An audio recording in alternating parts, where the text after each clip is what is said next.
حبت الدقائق واديار وانا بسات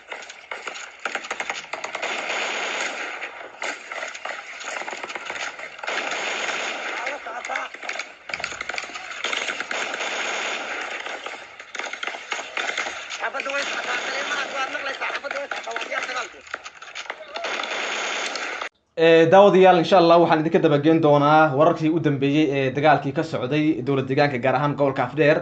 meesha hadda ay wax kala marayaan dagaalka hadda waxa uu marayaa gabagabo ayuu hadda matana ku sii socdaa madaxweyne Mustafa Maxamed Cumar oo dhawaan warbaahinta la hadli doono isaga oo ka hadlayo dagaalkaasi sidoo kale maxaabiis aad u fara badan oo la soo qabqabtay New Police oo halkaasi guulo waaweyn ka sheegtay shacabka Soomaaliyeed oo dhammaan garab istaagay New Police isla markaasina dhiigooda shubayo iyo waliba caawimaad fara badan oo ay geysanayaan sidoo kale waxaan soo qaadan doonaa fanaaniinta ugu badnaa ee dowlad deegaanka oo ayaga hadda furinta hore ee dagaalka tagay halkaasi oo la rajeynayo in ay mataqaana hayso goobo ay ku qaadaan markii la soo gabagabeeyay dagaalkii lagu jiray maleeshiyaadkii firxadka ahaa ee ku soo dhuuntay ama soo galay gudaha dowlad deegaanka Soomaalida qodobadaasi iyo kuwa kale oo raac insha Allah yaa halkan idin kula wadaagi doonaa muuqaalada si shargaray asxaabtiina la wadaaga haddii aan ku bilowno dagaal laba maalin qaatay ayaa waxa uu ka socday dowlad deegaanka si weyn baan ula soconay dagaalkaasi iyo meesha uu marayo iyo halka uu ka bilowday hadda meesha u dambeysay ee isla gaaray waa Budhi ama meesha mataqaana loo yaqaano Golweyn iyo hadda mataqaana dagaalka ku biishubtay halkaasi waxa mataqaana iskugu tagay ciidamada New Police oo dhan oo mataqaana uu hogaaminayo madaxweynaha Mustafa Maxamed Cumar isla markaasina iyo taliyaasha ciidamada dhammaan halkaasi mataqaana waa ay wada gaareen isla markaasina ciidamada New Police ka geesay mataqaana ka weerareen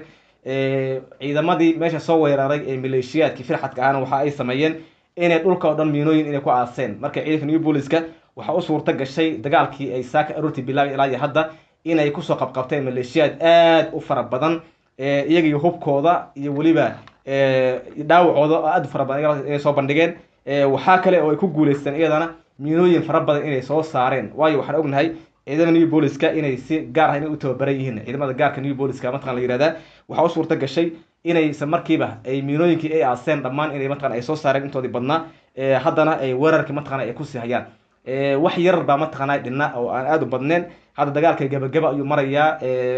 xiriir aan la sameynay gudaha dowlad deegaanka ayaa waxa ay noo xaqiijinayaan in kasta warbaahinta aan loo ogoleen haddana warbaahinta gudaha waxay noo xaqiijinayaan oo hadda goobtaasi ku sugan in dagaalka saacadaha soo socdo in mataqaana la soo bandhigi doono dadka hadda inta badan la soo qabqabtayna oromay mataqaana u badan yihiin horey baan u sheegnay in gobolka waxa ku soo duulay uu yahay cadow shisheeye oo mataqaana doonaya dalka in uu qabsado isla markaasna khalkhal uu galiyo amnigiisa waayo waxaan ognahay dowlad deegaanka amaba Ethiopia guud ahaan markii la yiraahdo in uu ahaa gobolka kaliya ugu xasiloon waayadii u dambeeyay saas daraadeed marka xasiloonida farada badan ayaa loo diidanaa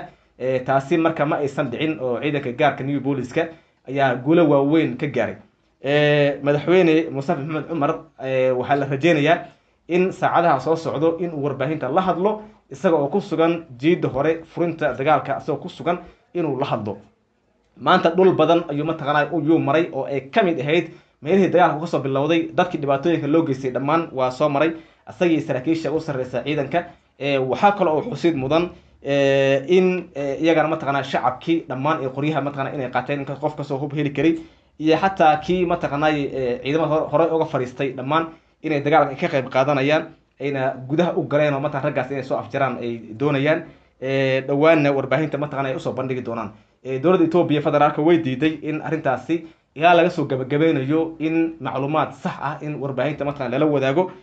waxaana ay sheegeen in markii la soo gabagabeeyo ugu dambeyn in hal mar warbaahinta lala hadlo si toosna khasaaraha mataqaana loo sheego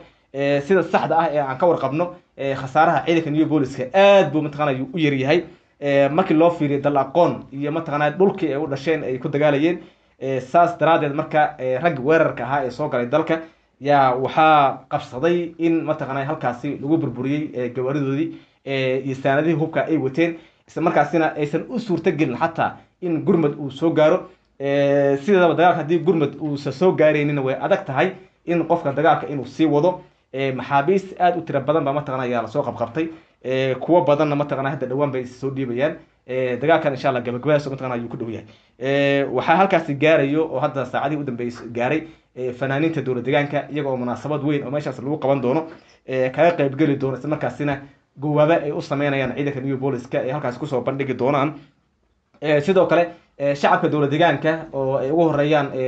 goday inay maanta ay sameynayeen inay dhiigooda mataqaana ay u shubayeen ciidanka new booliskooda dhaawac soo gaaray iyo shacabka dhaawac soo gaaray dhammaan waxaa kale oo xusid mudan dhammaan magaalooyinka waaweyn ee dowlad deegaanka dhammaantood oon kala harin gobolka afdheer dhammaantii iyo gobolada kale ee mataqaana dalka dhammaan inay shacabkii ay sameeyeen garab istaag aad u xoogan inay ciidanka u sameynayeen waxyaabaha la yaab kala waxaa kamid ah dumarka inay furayeen faraantigooda dahabka inay mataqaana buskutkii ay sameynayeen in mataqaana raashinkii la qaadayay iyo wax walba oo mataqaana ciidanka u baahnaa inay mataqaana ay la garab taagnaayeen laakiin meeshaasi waxaa ka maqnaa kaalinta ragga markii loo fiiriyo dumarka abaawul aad u xoogan bay mataqaana ayay wadeen markii loo fiiriyo ragga iyagaa mataqaana ka darnaa gawaarida ka imaanaya jigjiga ilaa baaki mataqaana kala goos ma lahayn labada habeen u dambeeyey ciidamo aad u fara badan baa mataqaana soo gaarayay shacabkii laftooda mataqaana way soo gaarayeen oo qoryahooda mataqaana qaadanayay